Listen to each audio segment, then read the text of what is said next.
14 साल की उम्र में जब खेलने कूदने की उम्र होती है तब रिश्ता हो गया।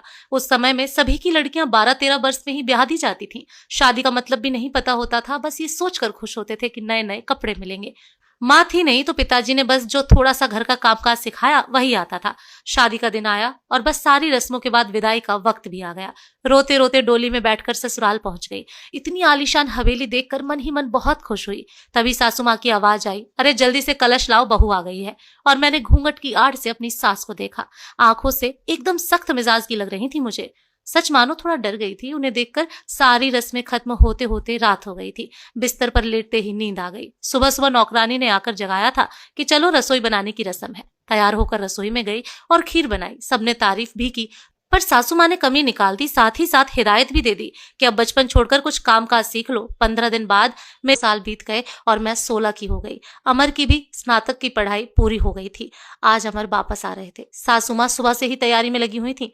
खुद ही रसोई में जाकर सारा जायजा ले रही थी। मैं भी बहुत खुश थी कि अब मुझे अकेले नहीं रहना पड़ेगा। 16 श्रृंगार के साथ मैं पूर्ण स्त्री की तरह महसूस कर रही थी। आज मांग का सिंदूर कुछ अलग ही लालिमा लिए हुए था। शायद वह लालिमा मेरे चेहरे पर भी दिख रही थी। तभी तो मेरी सास ने मुझसे कहा कि जा अपनी नजर उतरवा ले, अमर आ गए हैं। हवेली की हलचल से पता चल गया था मुझे। खाने पीने से निवृत्त होकर सब आराम करने चले गए। अमर भी कमरे में आ गए थे और मैं बस शर्म से लाल हुई जा रही थी। तभी अमर ने मुझे तोहफा दिया, एक सुंदर लाल साड़ी। पर मेरे लिए तो अमर का वापस आना ही सबसे बड़ा तोहफा था। हमने ढेर सारी बातें की जिनमें कुछ शिकायत ही थी, कुछ प्यार था। समय बीतता गया और 2 साल कैसे बीत गए पता ही नहीं चला। अमर और मैं एक दूसरे के साथ बहुत खुश थे। एक दिन अचानक पता चला कि मेरे पिताजी बहुत बीमार हैं। अमर मुझे लेकर तुरंत रवाना हो गए। पिताजी मुझे देखकर बहुत खुश हुए, जैसे मेरे लिए ही अपनी सांसों को रुका हुआ था। और फिर मुझे अमर के हवाले करके वो इस दुनिया से चले गए। भींगी आंखों से अपने पिताजी को विदा किया। अब मेरा सब कुछ अमर और उसका परिवार ही था। समय गुजरता गया और अमर ने अपनी लॉ की पढ़ाई पूरी कर ली और अब वो सरकारी वकील कहलाने लगे थे। पर भगवान ने मुझे अभी संतान सुख नहीं दिया था।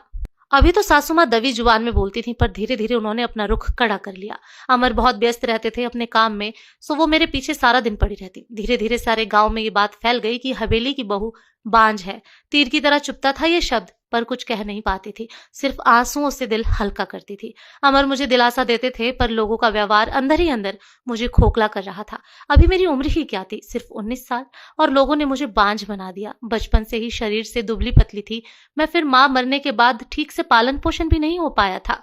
एक दिन अमर जब दोपहर के खाने पर आए तो सासू माँ ने फरमान सुना दिया कि हम अमर की दूसरी शादी करेंगे। उफ, इतना बड़ा धोखा अमर कैसे दे सकते हैं मुझे? नहीं, ऐसा नहीं हो सकता। बत्ती बुझा दो, मुझे सोना है। अमर, कुछ बात करनी है मुझे आपसे। मैं थक गया हूं धानी, मुझे सोने दो। अमर, क्या आप दूसरी शादी करेंगे? धानी, मैंने कहा ना, सोने दो मुझे, थक गया हूं मैं। तुम सब लोगों की चिक चिक सुनते सुनते उधर माँ है और इधर तुम, परेशान हो गया हूं। मन करता है आत्महत्या कर लूं। नहीं अमर, ऐसा मत कहिए, धानी ने अमर के मुंह पर हाथ रखते हुए कहा। आपके अलावा कौन है मेरा? धानी करवट लेकर सारी रात आंसू बहाती रही और जब सुबह उठी तो एक टूटी हुई औरत बनकर जो मजबूर होकर हर चीज से समझौता कर लेती है। सारी रात यही सोच रही थी कि शायद अमर ने भी मौन स्वीकृति दे दी है दूसरी शादी के लिए, पर उसे ये कहाँ मालूम था कि उसकी माँ ने किस हद तक उसे मजबूर किया है दूसरी शादी के लिए। 1 महीने के अंदर ही अमर की दूसरी शादी गेंदा से हो गई। गेंदा अमर की माँ की दूर के रिश्तेदार की बेटी है। धानी अपना सामान उस पीछे वाले कमरे में रख ले, आज से गेंदा इस कमरे में रहेगी अमर के साथ। सासू माँ ने हाथ नचाते हुए कहा, कैसे छोड़ दूं ये कमरा? नहीं, मेरा कमरा है, जिसे जहां जाना है जाए। पर फिर ख्याल आया कि जो ब्याह कर इस घर में लाया था, जब वही मेरा नहीं है तो ये कमरा कैसे मेरा हो सकता है? ऐसा सोचते हुए आंखों में आंसुओं का सैलाब उमड़ पड़ा। सिंदूर की डिब्बी और कुछ कपड़े लेकर उस कच्ची मिट्टी के कमरे की तरफ बढ़ गई। सामान एक कोने में रखकर खिड़की पर बैठ गई और उस आम के पेड़ को देखते हुए उसको निहारने लगी। इसे कुछ कम हो जाएगा, किस्मत कहूं या कुछ और, कि आज मेरी हालत भी इस पेड़ की तरह हो गई है। अकेला बेसहारा जैसे ये अभी तक अपने अस्तित्व को बचाने में सफल रहा, क्या मैं इसकी तरह अडिंग और मजबूत रह सकूंगी, या फिर किसी कमजोर लता की तरह मुरझा जाऊंगी और अपना अस्तित्व खो दूंगी? नहीं, ऐसा नहीं होगा। मैं मजबूत रहूंगी। जब ये बेजुबान पेड़ सबसे लड़ सकता है तो मैं क्यों नहीं? अपने विचार श्रृंखला से बाहर आते ही मैंने अपने आप को संभाला और स्थिति से लड़ने के लिए तैयार किया। दिन गुजरते गए और मैंने घर के कामों में अपने आप को व्यस्त कर लिया। अपनी कोठरी के आसपास खूब सारे पेड़ लगाए और बाकी बचे हुए समय में उन पेड़ों की देखभाल करने लगी।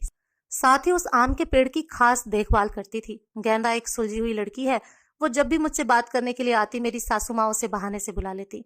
अमर पहले से भी ज्यादा व्यस्त रहने लगे थे। मुझसे बात तो करते थे, पर एक पछतावा हमेशा उनकी आंखों में दिखता था। शायद मेरी हालत देखकर बुरा लगता था उन्हें, पर माँ के खिलाफ जाने की हिम्मत नहीं जुटा पाते थे। गेंदा के दिन खुशी से गुजर रहे थे और मेरे दिन बस गुजर रहे थे। और देखते ही देखते वो दिन भी आ गया जब गेंदा ने खुशखबरी सुना दी कि वो माँ बनने वाली है।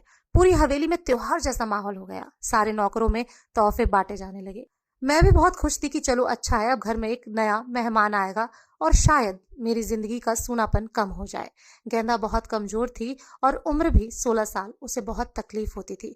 अब सासू माँ का आदेश था कि उसकी अच्छे से सेवा की जाए, जिससे कि उसकी कमजोरी दूर हो सके। सारी देखभाल के बाद भी गेंदा का वजन कुछ खास नहीं बढ़ रहा था। एक दिन चिंतित होते हुए मैंने अमर से कहा कि गेंदा को शहर में किसी अच्छे डॉक्टर को दिखा लाओ, पर सासू माँ ने यह कहकर मना कर दिया कि हमारे भी बच्चे घर पर ही हुए हैं। और अमर की वही पुरानी आदत कि अपनी माँ के खिलाफ वो जा ही नहीं सकते थे। एक दिन गेंदा की तबीयत कुछ खराब होने लगी। उसकी सांस बहुत फूल रही थी। घबराकर मैंने गांव के वैद्य जी को बुलावा भेजा। वैद्य जी ने आकर कुछ दवाइयां दी और खून की कमी भी बताई। और जब मैंने अमर को ये सब बताया तो सासू माँ ने मुझे गेंदा से दूर रहने का आदेश दे दिया, ये कहकर कि एक बांझ की छाया भी नहीं पड़नी चाहिए गेंदा पर। खैर, मुझे गेंदा से दूर कर दिया गया और मैं फिर से अपनी कोठरी में अकेली सारा दिन बंद रहने लगी। या ये कहूं कि अंदर ही अंदर मैं खुद भी डर गई थी कि कहीं सचमुच मेरी वजह से गेंदा को कुछ न हो जाए। कुछ दिन बाद रात में नौकरों का शोर शराबा सुन के मैं आंगन की तरफ भागी। देखा तो गेंदा के प्रसव का समय आ गया था। गांव की बूढ़ी औरतें और दाइयों को बुलाया गया। पूरी हवेली में हलचल का माहौल था। मैंने अमर की तरफ देखा, बहुत डरे हुए लग रहे थे। मैं उनके पास गई और उन्हें थोड़ा धैर्य रखने को कहा। थोड़ी देर में बच्चे की किलकारी गूंजने लगी। हम सभी की खुशी का ठिकाना नहीं था। पर तभी काकी ने बाहर आकर बताया कि गेंदा की कमजोरी और खून की कमी के कारण वो गेंदा को बचा नहीं पाए। बेटी को जन्म देते ही गेंदा का देहांत हो गया। हाय, पोते का मुंह नहीं देख पाई मैं। अब कैसे मेरा वंश चलेगा। सासू माँ का बिलाप सारी हवेली में गूंज रहा था। उस छोटी दूध मुही बच्ची को देखकर मेरा कलेजा मुंह को आता था। ऐसे लगता जैसे वो मैं हूं। मैंने उसे कलेजे से लगा के रखा। जिनकी माँ नहीं होती वो बच्चे कुछ ज्यादा ही समझदार होते हैं।